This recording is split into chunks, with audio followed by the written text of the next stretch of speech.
देखिए, चुनाव कराना चुनाव आयोग का दायित्व है, लेकिन हम सब ने अपनी चिंता प्रकट की थी कि बिहार में संक्रमण तेजी से बढ़ रहा है कोरोना मामले में। यह स्थिति चुनाव के लिए उपयुक्त नहीं है। अगर चुनाव कराना ही है तो चुनाव आयोग को उन तमाम व्यवस्थाओं को सुनिश्चित करना होगा कि कोई मतदान कर्मी बीमार न पड़े, मतदाता बीमार न पड़े, राजनीतिक कार्यकर्ता न पड़े और न सुरक्षा कर्मी पड़े।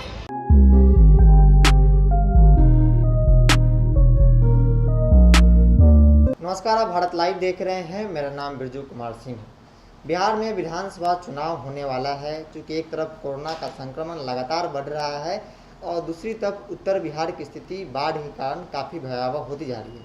इन सभी के बीच बिहार विधानसभा चुनाव होना है, इसकी पुष्टि चुनाव आयोग ने पहले ही कर दी है कि बिहार विधानसभा चुनाव जो है तय समय पर होगा। लेकिन कैसे हो, चुनाव प्रचार कैसे हो, इसको लेकर तमाम राजनीतिक दल से ईसी इलेक्शन कमीशन ने सुझाव मांगा था। सुझाव के बाद कल चुनाव आयोग का मीटिंग था। उस मीटिंग से जो कुछ बातें आ रही है अभी तक, उसमें यह कहा गया कि जो पहले विरोध हो रहा था, लोग चुनाव प्रचार का विरोध कर रहे थे कि वर्चुअल हम लोगों तक जाने में सक्षम नहीं हैं, तो उन्होंने चुनाव आयोग ने उन सभी लोगों को सुविधा को देखते हुए लोगों तक बैठक करने की अनुमति दे दी है। लेकिन याद रखिए और ध्यान देने की बात यह भी है कि बैठक में सोशल डिस्टेंसिंग का पूरी तरह से पालन किया जाना चाहिए। इसको लेकर अब हमारी बातचीत हुई कांग्रेस एमएलसी प्रेमचंद मिश्र से। उन्होंने क्या कुछ कहा, जरा सुन लीजिए। सर, चुनाव ने साफ कर दिया है कि अब चुनाव प्रचार में आप लोग बैठक कर सकते हैं सोशल डिस्टेंसिंग के माध्यम से। देखिए, चुनाव कराना चुनाव आयोग का दायित्व है, लेकिन हम सब ने अपनी चिंता प्रकट की थी कि बिहार में संक्रमण तेजी से बढ़ रहा है कोरोना मामले में। यह स्थिति चुनाव के लिए उपयुक्त नहीं है।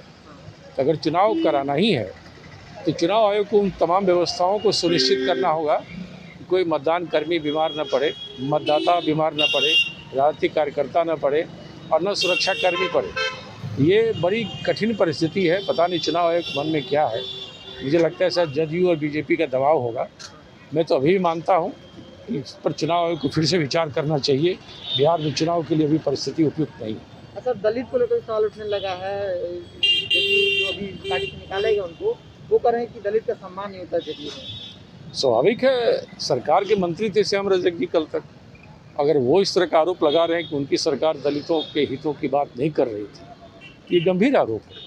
तो मैं समझता हूँ नीतीश कुमार जी को खुद सामने आकर बताना चाहिए कि उन्होंने पिछले 15 साल में दलितों की सुरक्षा के लिए क्या किया, उनके नौकरी के लिए क्या किया, उनके कल्याण के लिए कौन कौन से कार्यक्रम चलाए।